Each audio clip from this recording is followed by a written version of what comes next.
Great. God is good. God Diyos sa ating buhay. At nung nagbabaptize po tayo, ay nakita po natin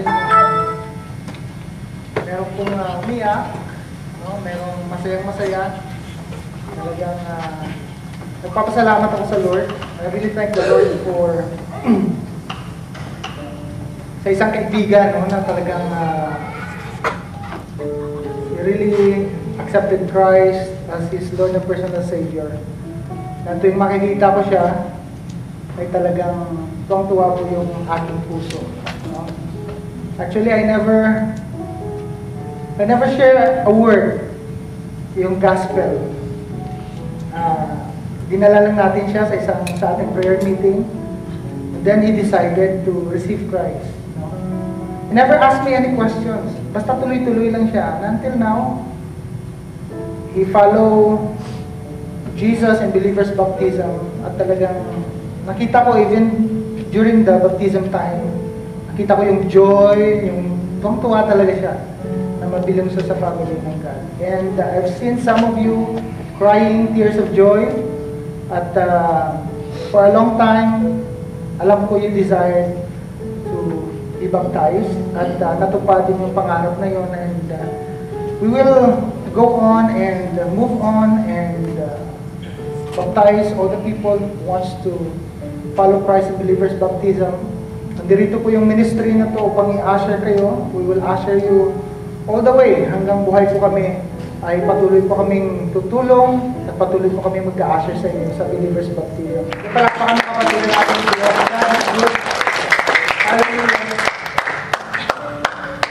So, I've been studying a lot of Word of God, no?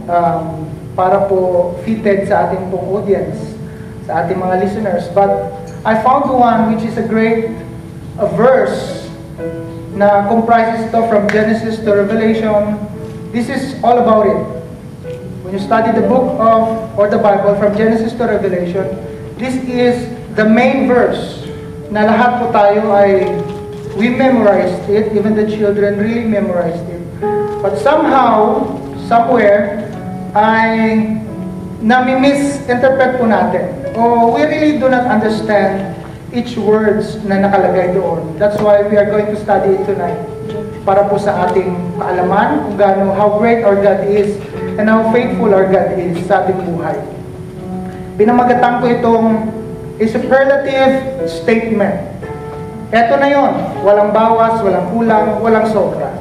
When we try to read this verse, it will give us the fundamental truth about your faith, about God's love, about God's salvation, about God's goodness, and even try to usher us to love one another. Because ito na po yung pinaka-great statement that ever written dito po sa ating pong Bible. Pag sinabing superlative, natatandaan ko, pag nagtestify yung isang matanda sa amin, no, doon sa congregation namin, lagi niya sasabihin, God is superlative. Matanda po siya, no, nakatira siya sa squatter, sa may Alabang Gilid. Doon siya nakatira at mayroon pong church doon sa bahay din nila. And this woman really testifying to the goodness of God. Lagi niya sinasabi, kagabi lang, wala kaming bigas. Pag ginaganon ko yung lata na nilalagyan ng bigas, laging kumakalog. But kinabukasan, somebody will go to our place at bibigyan kami ng bigas. That's why God is superlative. Lagi sinasabi. So I remember this word. Sabi ko, gawin ko kayang title ito.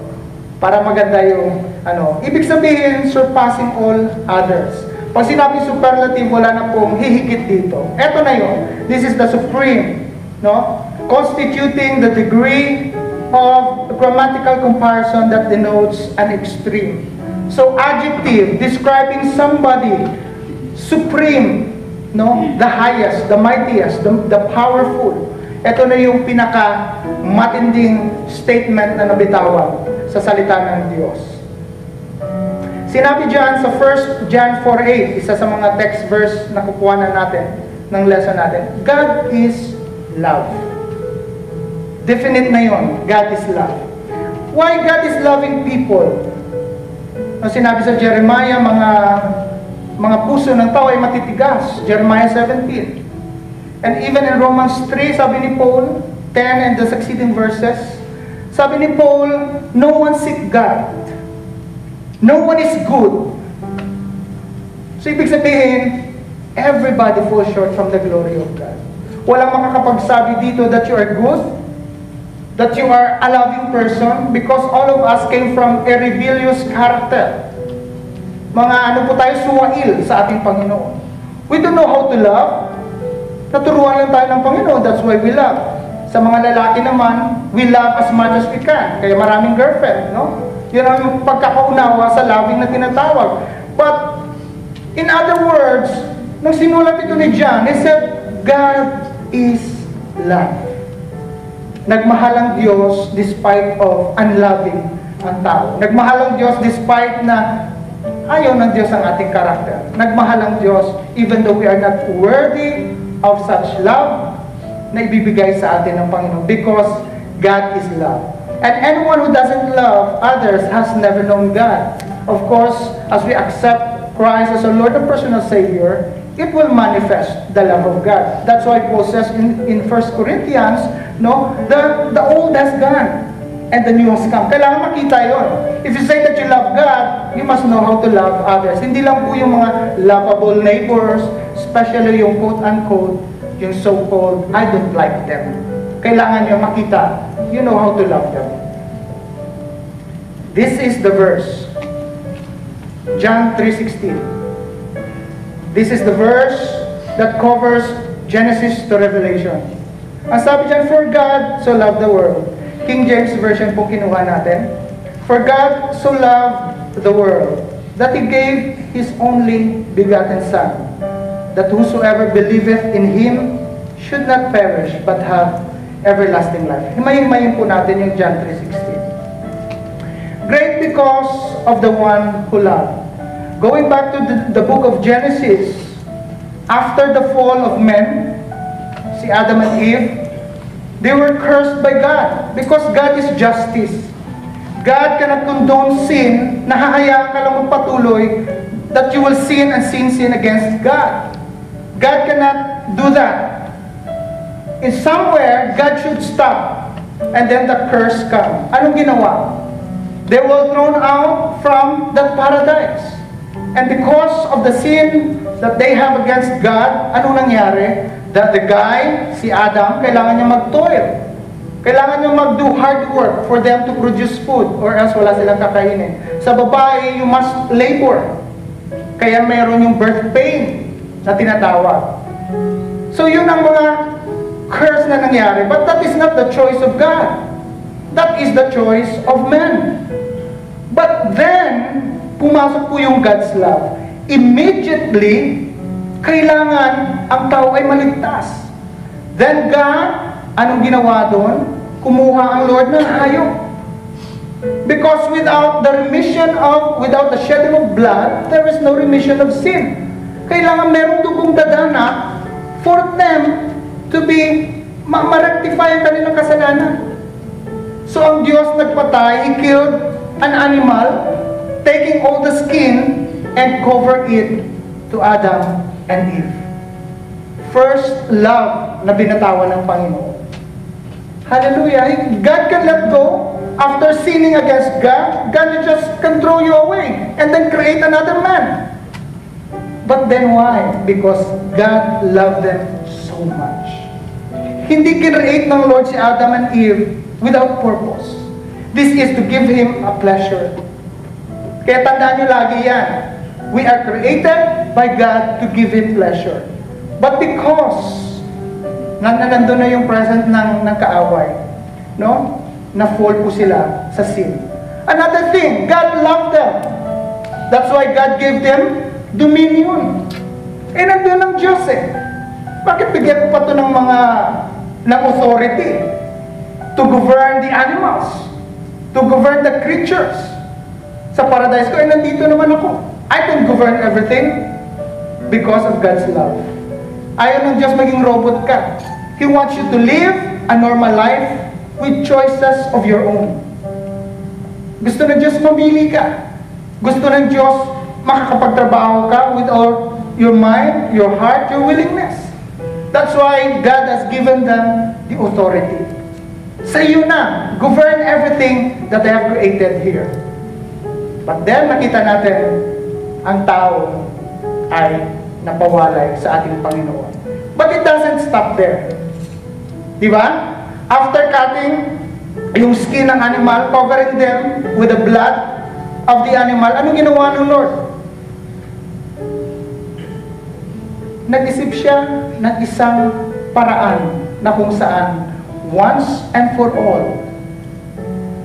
my creatures, the mankind, will be saved from the wrath of God. At sinong naisip niya? Ang kanyang bugtong na anak. You just try to imagine, if you will do some remedies in life, would you choose your daughter, your son, as a replacement or as an answer to some questions? Di ba hindi? You will go for the least of all the remedies, but not your family. Because to you, family is very important, but to God, no. The remedy is His only Son. Hindi po natapos after giving them the freedom outside the paradise. God thinks of His only Son. Kailangan magkaroon ng katapusan ang kasalanan. They must be saved. And once and for all, God must give a ransom for sin. Sabi diyan, for God so loved. Siya po yung unang nag-love. For God so loved. Mahal na mahal ang Diyos ang tao. Mahal na mahal ng Diyos ikaw. We are not deserving. We don't really deserve that kind of love ng ating Panginoon. But one thing in the mind of God and in the heart of God, I love you, period. And no one can question that. You try to see yung 1 week mo. Meron din ba ditong talagang ganun ka-faithful sa ating Panginoon that can say, yes Lord, 100%, I've done that. I've shared the Word of God, no? I prayed an hour because you said in the Garden of Gethsemane, why can they spend an hour for you? I spent an hour praying. Then Lord, I talk to you every day. All throughout that week na pinagkaloob sa atin ng Panginoon, can we say that ourselves are faithful? Can we say that we are deserve natin yung pag-ibig ng Diyos? No. No one. Everyone fall short from the glory of God. But because God is love. In the beginning, wala pa yung creation. Pre-existed na ang Panginoon. He was there. And that is the very character of God. God is a loving God. Yun na yung nagmamanifest sa buhay ng Lord. That's why John wrote this word. Sabi niya, for God so loved. So loved. The eternal God, immutable, all-knowing, omnipresent, and absolutely holy God who created all that is created, He loved. Kaya nga in some way or the other, cause po tayo ng tinatawag na ozone layer. Di ba? We turn on computers, light here and there. No? Nakikita mo yung mga aircraft, vehicles na nagkukos ng fumes. Somewhere or the other, tayo ay tagasira rin ng mga create ng Panginoon. But because He is a loving God, He loves you. At alam niya, victims tayo ng tinatawag na kasalanan. And He knows that very well. Because of His very nature that He is a loving God, wala pong question ng Panginoon, even though sometimes we fall short from the glory talaga. We can call ourselves, hindi po totoo. No? We sometimes go to the presence of God pag full na tayo ng problems. Pag hindi na natin kaya, tsaka tayo lumalapit sa Panginoon. But still, hindi nagbabago ang karakter ng Lord. He remained as loving and as faithful He is. Deuteronomy, sabi dyan, 33:27. The eternal God is our hiding place. He carries us in His arms. Ang ganda, no? I love this verse. Hindi ka lang daw tinutulungan, bagkos ikaw ay binubuhat pa ng Panginoon. Tumawag ka lang sa Kanya, takbuhan na yung mga kaaway mo. Ganon kalabing ang ating Lord. Why? Because He is the God that loves us. Hebrews 6. So when God wanted to prove for certain that His promise to His people could not be broken, He made a vow. Once, lagi niyo itong tandaan, that once God promised you in His Word, stand firm because that is a vow of God. One thing that He cannot do is to lie to you that His Word will never come to pass. Hallelujah! Pag inuulit-ulit mo, gaya ng mga lingkod ng Diyos, no? Lord, sabi ni Moses, papatayin mo ba itong mga Israelita? Kakalabas lang nito sa Egypto. Ano sasabihin ng mga Egyptians? Ano sasabihin ng kalaban? Na pinalabas mo lang sila para tudasin? Kagad ng loob ng Lord. Hallelujah! A promise is a promise to God. Why? Because He is a loving God. God so loved you. God so loved us. Hallelujah! Ang ganda, no? His people could not be broken. He made a vow. One more. God cannot tell lies. So His promises and vows are two things that can never be changed. Ano yun? We have run to God for safety, and His promises should greatly encourage us to take hold of the hope that is right in front of us. Merong ang Lord ay ating refuge.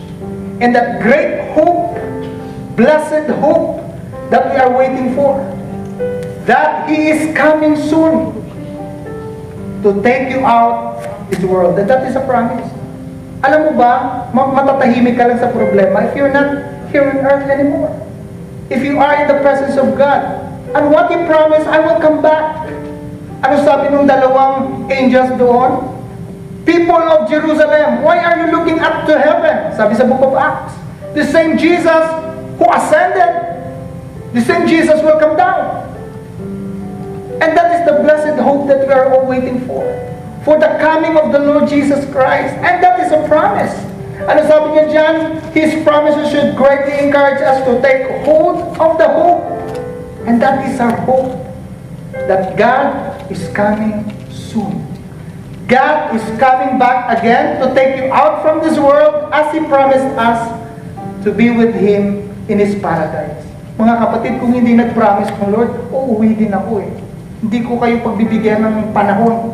Mapabayaan ko na lang kayo. But He promised. That's why yun din siguro kung bakit kayo naririyan to listen to me. No? Not because I'm a good speaker, but you have that blessed hope that we are staying on in the presence of God because we believe in our heart. Sabi dyan, the Lord doesn't know how to lie. Hallelujah! Sabi sa Hope, God watches everything we do. He knows your cry. He knows your struggle. He knows pag tumataas yung temper mo. No? Alam na alam ng Panginoon what's going on to you. But sometimes we need to be vocal in the presence of God. What is it, anak? Hallelujah. Tell me. Gusto ng Lord yun eh. Malambing ang Panginoon. And once, di ba, have you experienced that you are in trouble, you are in problem, and then when you come to God in the presence of God, dahil sinabi ng Lord coming before Him, no, pass a load, cast all your cares upon me and I will give you rest. And then in the presence of God, you just cry out loud. Wala ka nga nasabi, kundi wala ka pang nasabi nun. Tapos pagkatapos ang ganggalan ng feeling mo. No? Ano sabi niya dyan? Because He carries you.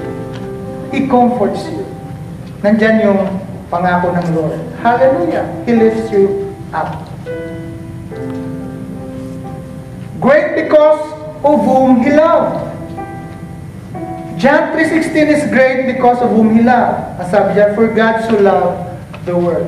Ang sinasabi ritong world ay hindi po yung mundo na meron tayo ngayon. These gadgets, no? These all fancy things that we have in this world. Hindi. Gaya ng sinabi ni John, no? The world. Do not love the world or the things of the world. Ibig sabihin, yung mga gusto ng mga tao that against God. Yun yung mundo, mga kapatid. Where this world running. Ayaw ng Lord na sumama tayo doon. Kung anong uso, kahit bawal sa Panginoon, yung sinusunod. Like for instance, no? Ano bang kinaguguluhan ngayon ng ng mga tao? No? Palagay na natin, artista. Ang daming sumusunod sa isang artista. Idol. No? Kung saan yung marami doon tayo. Isa lang yung idol natin, ang Panginoon. We may say that other people are good, but they are not our idol. Ang idol natin ay ang Panginoon lamang. Ano pa? No, kahit hindi tayo pumili ng gadgets, bumibili because this is on. On itong gadget na ito. But these are the things of the world. Kung hindi mo kaya, then huwag mong pahirapan ang sarili mo. Hallelujah. World! Yung kinaguguluhan ng mundo which go against God. That is the world na sinasabi ni John. But the world na sinasabi rito ni John, na sinasabi niya, for God so loved the world, is the cosmos in Greek word, which means to say, mankind. The world, meaning mankind. You and me. Ang minahal ng Diyos, no one else. Hallelujah! Ikaw at ako, kapatid, ang tinutukan ng salitang ito. For God so loved the world. When you hear that phrase, kailangan ma-strong ang puso mo. How good I am, how faithful I am, how righteous I am in your sight, Lord, that you will love me and write me in your book that you love me so much. The answer is no. Wala kang ginawa, kapatid, because everything is given for free. Wala kang pinaghirapan, wala kang skill, wala kang talento, hindi magandang karakter mo, kaya ka napili ng Diyos. This is all by the divine grace of God sa atin. I love you. Ganun lang sabi ng Panginoon. This is not because magagaling tayo, magagaling ang boses natin, maganda tayo pumorma. Pag nagsalita tayo, maraming nako-convert. Pag nasalita tayo, umiiyak yung mga tao. That is not the qualification of God. Ang sinabi lang dyan, for He loves the world. Mahal ka ng Diyos, regardless of who you are and what is your past. As long as you commit your life to God, this is the phrase for you. Mahal na mahal ka ng Diyos. Sige, palakpakan mo, kapatid ng Diyos. God is great. The greatness of God's love for man is seen in the fact of the total unworthiness of man to be a recipient of God's love. Ito na yung tunay na karakter ng Lord. He is a loving God. And He loves you, which is hindi ka worthy to receive that love. But because God, even in the very beginning, nung nag-i-exist ang Lord, that is His very character, to love somebody. At nagkataon na ikaw yung inibig ng Diyos dahil tinanggap mo siya bilang Diyos mo tagapagligtas. Romans 5:8, etong kagandahan, but God show how much He loved us by having Christ die for us, even though we were sinful. Sinful ka nung inibig ka niya. Sinful ako nung inibig ako ng Diyos. Hindi ko nga alam kung bakit ginawa niya akong pastor. Hallelujah. Simple because that is the love of God. Nag-outflow sa Panginoon yun. The Father, naalala ko yung kwento ng isang bata, no? He testified in YouTube that he saw heaven. 7-year-old kid. He saw heaven. And he seen Jesus. And he testified, sabi nung nanay niya, so, the prayer of your father has been answered by Jesus. Sabi niya, no. It's not been answered by Jesus. At what I've seen there, which is, ano naman yan, confirms the Bible. What I've seen there, he prayed and he asked to Jesus. Then the Father delivers. Actually, ang Father ang nagbigay. Kasi pinadaan niya sa pangalan. Everything must come through the name of Jesus. That's why si Jesus nagsignal, okay na Ama, then the Father delivers. Which is true in the Bible. Sabi ko, nagsasabi itong bata ng totoo. Hallelujah! And that is the love of God. No? Ang Ama, napili ka na eh. If we talk about predestined, no one knows who is ang napili. That's why you have to share the Word of God. But if you look at yourself now, being in the presence of God right now, nagwo-wonder why ka ba? Bakit ikaw ang napili ng Ama? Bakit ikaw yung inasya niya papunta kay Jesus? This lady, this man, I love them. I like them. At then maraming salamat sa banal na Espiritu that you hear His voice, then you accepted Christ as your Lord and personal Savior. Ganun po yung nangyayari sa atin if you open up your spiritual understanding. When you share the Word of God, nakikita mo nagtatrabaho ang Ama. Then the Holy Spirit will convict. Someone must answer. Someone must accept Christ. At ikaw yung napili ng Ama.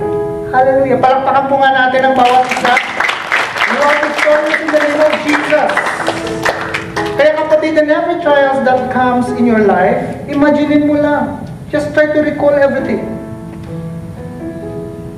I-recall mo ang lahat. I am victorious. Mula pa nung sa pagpasok sa buhok ng nanay mo, victorious ka na, di ba? Sa dami ng nagko-contest, ikaw yung nakapasok. So when you come out from this world, tinanggap mo si Kristo, ikaw pa rin yung inasya ng Ama. Double champion eh. Hallelujah, back-to-back victory. Pag nalulungkot ka, just remind yourself how much God loves you. Marirefresh ka sa kabutihan ng Diyos. Great because how much He loved. How much He loved. Ano yung sabi dyan? So. Hallelujah. Ay, ito masarap eh. Pag na, gano'n mo ako kamahal na yung napakamahal. So loved. Great is that love. Lord, how much you love me? Pag sinabi ng Lord, because I love you so. From end to end. Mga kapatid, that's how great the love is. Pag sikat ng araw kung saan siya lulubog, that great is the love of God for you. Palakpakan po natin ang Diyos. Hallelujah. God is great in this place.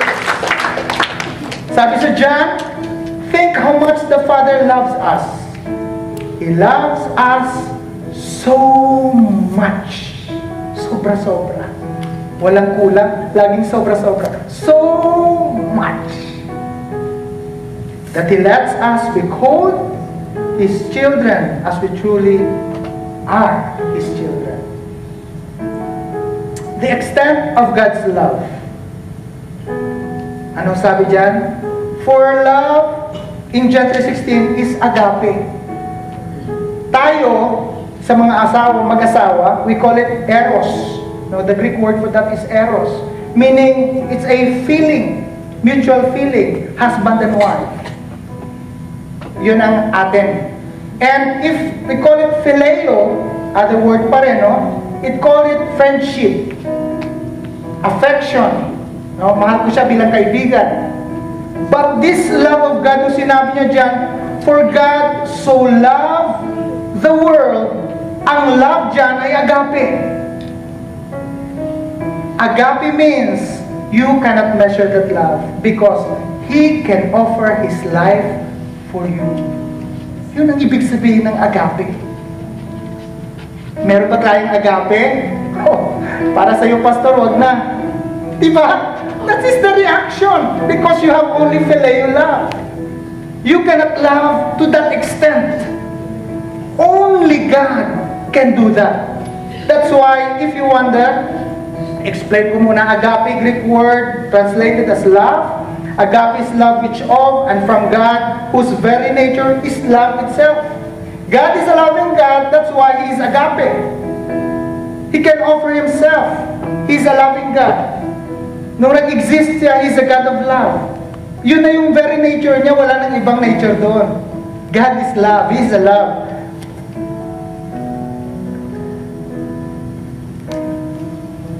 Sa Corinthians, agape yan. Yung pag kinakasal tayo, pag anniversary, pag February 14, this is the love of God. Who can do this? Love is patient. 2 linggo lang, nag-aaway na kayo eh. Love is kind. Minsan may tinatago pa tayo sa husband or wife natin eh. Lalo na mga special padala sa ibang, sa ating mga nanay at tatay in the Philippines. Sometimes, ayaw pa nating ipano kay Mr. o kay Mrs. Baka malaman niya magalit. Is that kindness? Wala. That is not honest either. Love doesn't boast. Pero pag sinasabi ng mga mas mahal kita, no? Kahapon lang binigyan kita ng sapatos. Kahapon lang binigyan kita. Boasting. What sinabi dito, does not boast. Ano sabi dyan? It's not proud, but sometimes we are proud. Hindi siya self-seeking. But nako, pag hindi mo lang napansin, magagalit na sa iyo. Pinabayaan mo naman ako eh, hindi mo ko inawa. Pero sabi, hindi self-seeking. Why? Because this is an agape love, kapatid. This is the words that Paul taken from the very love of God. And he wants us to apply this in our lives. Because sabi niya, this is the very essence of God's love. If we can do this, we are manifesting the agape kind of love of God. Di ba? Kina-quote natin to. Agape kind of love. Because if you try to review everything, sabi niya dyan, it is not self-seeking, it is not easily angered, no? Minsan, isang buwan lang angered. It keeps no record of wrong. Naku po! Sasabihin sa iyo, nung isang taon, ginawa mo rin sa akin yan. How did you remember that? Akala ko keep no record of wrong. Pero you keep record, no, ng mga wrong ko. Hallelujah. Love does not delight in evil, but rejoices with the truth. It always protects, always trusts, always hope, always persevere. That's why love never fails. This is an agape love of God. And gusto ni Paul that we will manifest in this kind of love. Kasi sabi niya, if the marriage that constituted by God, even in the book of Genesis, this is the first ministry of God, pag nakuha natin ito, this is the kind of ministry na gusto ng Panginoon sa bawat pamilya. You exist in this kind of agape love na tinatawag ng ating Panginoon. Sige, palakpakan po natin ang Diyos. God is love. God is love. God, He gave His Son. The Father loved so much that He gave His only begotten Son. Lagi kong inuulit to. Anong binigay ng Lord? Ha? Tanong. Ano daw binigay ng Lord? Bigatin, kapatid. Hindi pipitsugin. Hallelujah, palapakan natin ang Diyos. Bigatin Son of God. It is small time. God Himself. Hindi siya tao, no? He just came to earth and manifested as a child, human. Hindi nga pinili ng Lord na mag-hotel. He chose to be born in a cave, in a manger. Kasama niya yun ng mga hayop. Hallelujah! He lived a simple life. Very simple. Wala kang mababasa dyan that Jesus is a wealthy man when He lived on earth.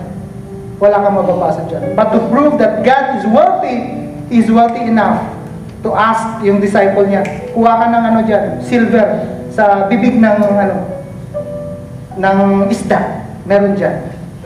Diba kinuha? Ang Lord, hindi mo na kailangan i-prove na mayaman ang Lord. He is wealthy. No? Hindi yun galing sa mere, sa gold na in-offer sa kanya. No, He is wealthy. Wealthy ang Lord. But He did not live that kind of lifestyle. Hindi po nakasignature ang Panginoon Kasi wala namang mga sikat na nagagawa ng mga tela ng mga time na yun. Nagagawa ng sapatos, Versace, Gucci. Wala namang mga rin eh. Hallelujah. But to prove that God is worthy, He is. He owns the world, mga kapatid. Hindi ko na kailangan isa-isayin pa sa inyo na mayaman ng Diyos na pinaglilingkuran ko. Hallelujah. The gospel is pure gospel. And that is the love of God. Wala na yun, no more, no less. God is good. Kung gusto ka pagyamanin ng Lord, He can. Walang problema yan. And I will not go against you. Pagyaman ang pag-uusapan natin na galing sa Lord because God can do that. Hallelujah! John 15:13, greater love has no one than this, to lay down one's life for one's friend. That is agape love. Who among you here can offer your life for a friend? Oo, di ba? Ano sasabihin? Pastor, I will think it 1,000 times bago ko ipagkakalob ang aking buhay sa Kanya. Because that is a phileo love. You only have affection. You don't have that kind of love, agape love. And that is what God wants to impart to us. Now, if you siguro naman, no, yung mga missionaries, makikita mo kanilang pag-ibig. Just to share the word of God, gaya ni Paul, they can offer their lives for the benefit of those who don't know Christ as their Lord and personal Savior. Ginawa ito ni Abraham. He offered his only son. Sa kay Sarah, only son. Hallelujah! He offered his only son just to follow the command of God. But this son, hindi ito nag-pre-exist. This is human to human. May pinanggalingan ito. Nanggaling ito kay Abraham. Yun ang pinagkaiba ng agape love ng Lord. Ang Lord walang pinanggalingan. Dahil lahat ng bagay, siya ang pinanggalingan. Nakita niyo yung difference? Magkaiba ang offering. Ang in-offer niya, yes, that kind of love that He can offer. But nanggaling ito sa kanyang lahi. Ang in-offer ng Ama, ang kanyang bugtong na anak. Walang pinanggalingan. That existed as Lord, Savior, powerful God na nag-exist na yun. Hallelujah! Ano pang sabi dyan? Only begotten Son translate as, alam niyo bang ano niyan? Monog enes. Yung pala yung pag-pronounce, no? Sabi ko pa, monogenes. Sabi ko, makita nga kung ano nito, pronunciation nito, baka magkamali ako eh. Monog enes. Ang tawag dyan. It's a Greek word. Means only begotten Son. It means according to the Greek English lexicon of the New Testament, sabi dyan, as true primary definition. Pag sinabing Son of God, ang ginamit kasi nila dyan, monogenes. Ang sabi dyan, the first definition pertaining to being only one of its kind. Yun yung explain ko kanina. Within a specific relationship. Father and Son. They are both God. They are both walang pinanggalingan. They really existed, no, before time. Pertaining to being only one of its kind. He is God. Wala na. Whereas doon kay Abraham, human na galing sa tatay niya. But this God, He offered His only Son, that so-called God as well. Yun yung binigay sa atin for us to have an eternal life with Him. This word to highlight Jesus as the unique God's Son, sharing the same divine nature as God. Number 5, great because of how many God loved. How many daw? Whosoever believeth in Him. Palakpakan mo na yung sarili mo dahil ikaw yun. You receive Christ as your Lord and personal Savior. That's why those who believe it in Him have eternal life. The universality of God's love is seen in that whosoever believeth. May condition pa eh. He offered His Son once and for all to cleanse the sin of the world. But meron pa rin pong prerequisite. You must accept Him as your Lord and personal Savior for you to be qualified to have that eternal life. If you reject Christ as your Savior, alam mo na kung saan ka pupunta. Right? Pero if you receive Christ, makikita natin, you will have eternal life. Revelation 3:20. Listen, I am standing and knocking at your door. If you hear my voice and open the door, I will come in and we will eat together. And then thinking of, I am a sinner, Lord. But then because of His divine grace, kaya ng Lord kumain kasama ka. Kaya ng Lord sumama sa'yo kahit saan ka pupunta. Kaya ng Lord panoorin ka habang nagbabasketball ka. No? Naglalaro ka sa computer, natatalo ka ng robot. Hallelujah. No, God is a loving God. God is a good God. No? Sa mga kabataan natin, magaling Game Boy. Pag natalo ka, sama ng Lord ko, natalo ako. Ano, tayo bibigyan ka ng Lord. Next time, anak. Pagkatapos mo mag-pray, mag-Game Boy ka. Like, God is a loving God. Hindi ang Lord. Masyado kang ikakaho ng Panginoon. Walang gano'n. That's why God wants us to enjoy life. That is a part of God's love. Na hindi mo i-abuse. Gusto niya mag-enjoy ka ng buhay mo, no? Bihisan mo yung sarili mo. I-pamper mo yung sarili mo kung may pera ka. No? Mag-fish pa ka. Hallelujah. Pamper mo yung sarili mo. That is part of God's love, mga kapatid. Hebrews 10:10. So we are made holy because of Christ, obeyed God and offered Himself once and for all. Because of His offering of Himself, nakita natin, whosoever believeth in Him shall not perish but have everlasting life. 6, great because of the saving grace of the statement. Ano yun? Believeth in Him should not perish. This lack of permission to perish. Bakit? Destined to perish. Yan yung ating condition. That is our true condition. We are destined to perish. We are destined to be judged.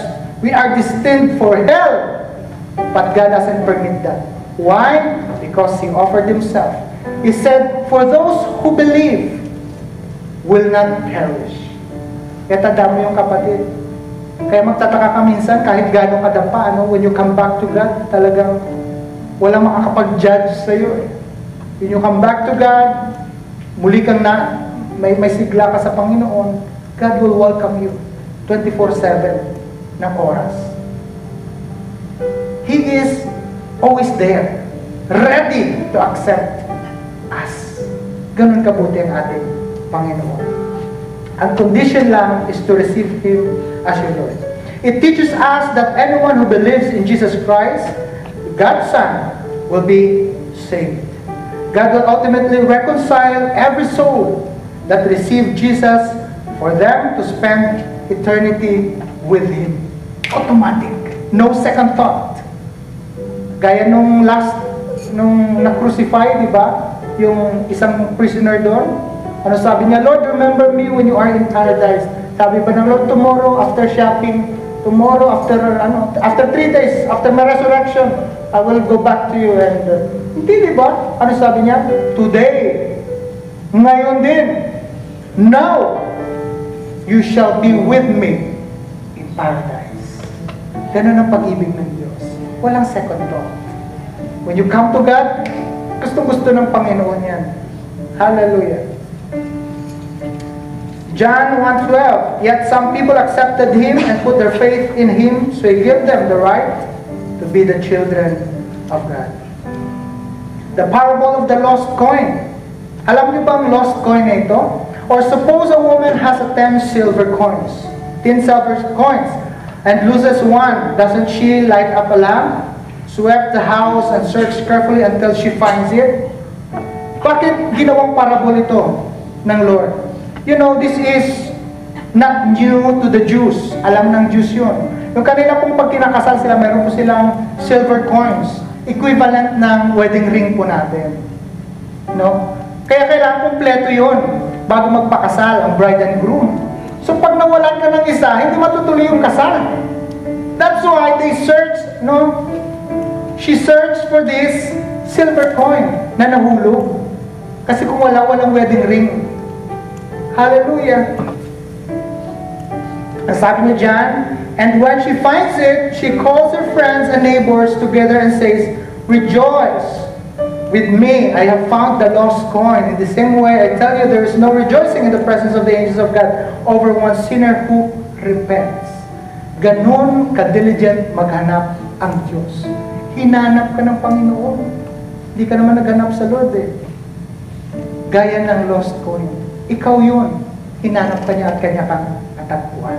Walang makapagsabi rito na hinanap ko ang Diyos na hindi nga natin alam na kailangan pala tayo ng Diyos. We just found out kung meron tayong relationship sa Lord. Pag matagal ka nang hinahanap ng Panginoon at natagpuan ka ng Lord. Nung natagpuan ka ng Panginoon, millions and millions of angels rejoicing because of you. Hallelujah! In the same manner, kaya niya ginawa itong parable na ito, no? Para makakapag-communicate siya sa Jew na kanya po pinagsasabihan. The parable of the lost coin. In the lost coin parable, no, silver, yung sinabi ko kanina, then was the equivalent ng wedding ring ngayon. Main character possesses something valuable and that does not want to lose it. Nung natagpuan ka na ng Diyos, one thing in His mind and His heart, He don't want to lose you anymore. Hallelujah! Palakpakan po natin ang Diyos. Ayaw ng Diyos, nakahanapin ka pa niya muli. He will keep you under His wings, gaya ng inahin na manok. He will protect you as much as He can, with all His power, with all His might, under His wings. Ganun kabuting ating Panginoon. Hallelujah!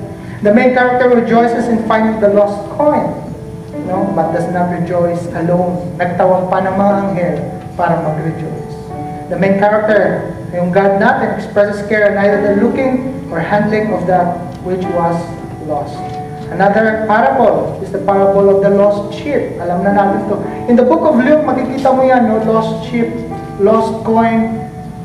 Tapos may isa pang parable doon, no? That, ano din, the parable of yung tinatawag prodigal son. Nandun din yun. Sunod-sunod yun na parable.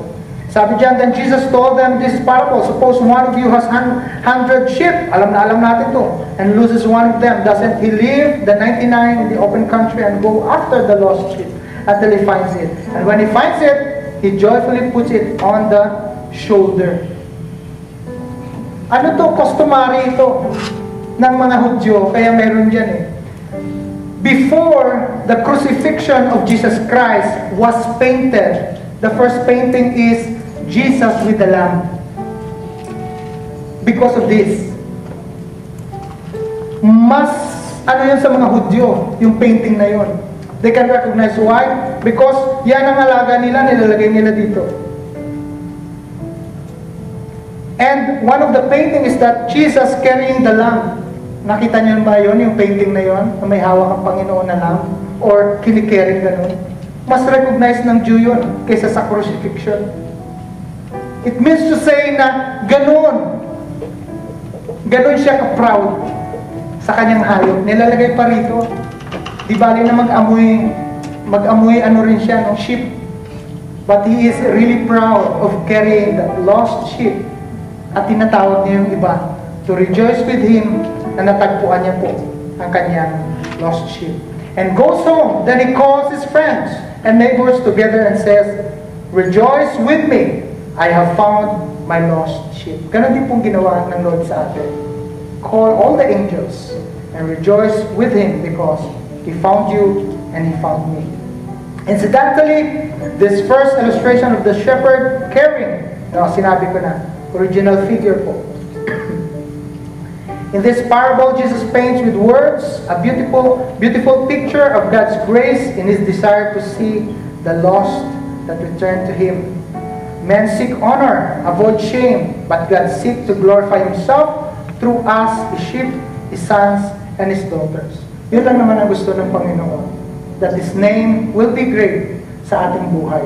Yun lang, wala na pong iba. 7, great because of the positive purpose of this statement.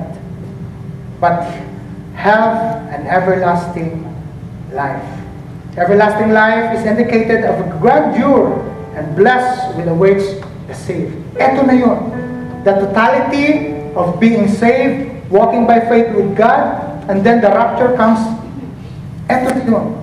The grandeur, the final, eternal life with Him.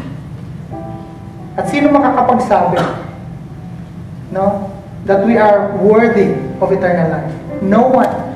And just lang ang nakapagsabi, you are worthy because I've seen my Son in you. Actually, not you, that's seen by God.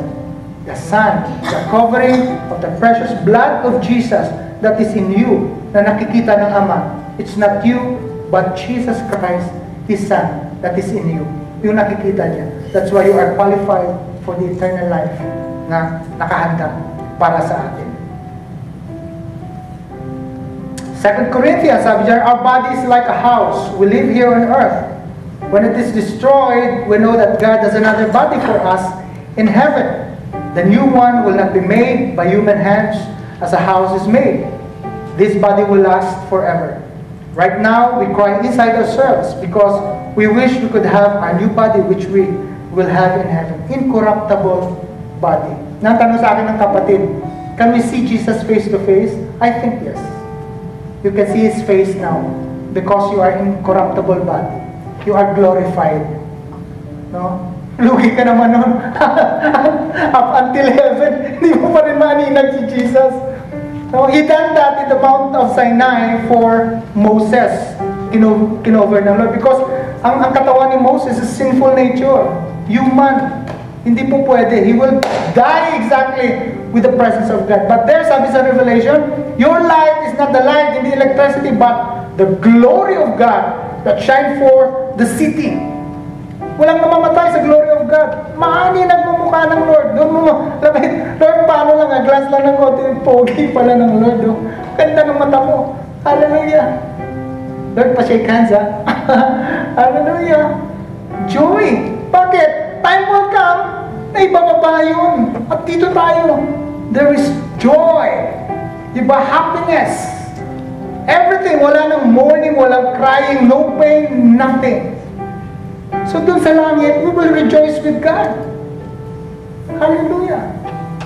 Excited ba kayo doon? O, sige, palakpak para dun sa mga excited. Hallelujah.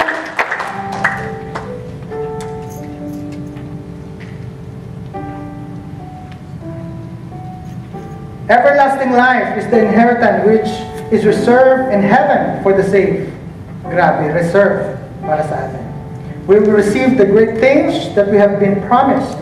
They are being kept safe in heaven. Walang makakaagaw na nun. Para sa iyo, para sa iyo. They are pure and will not pass away.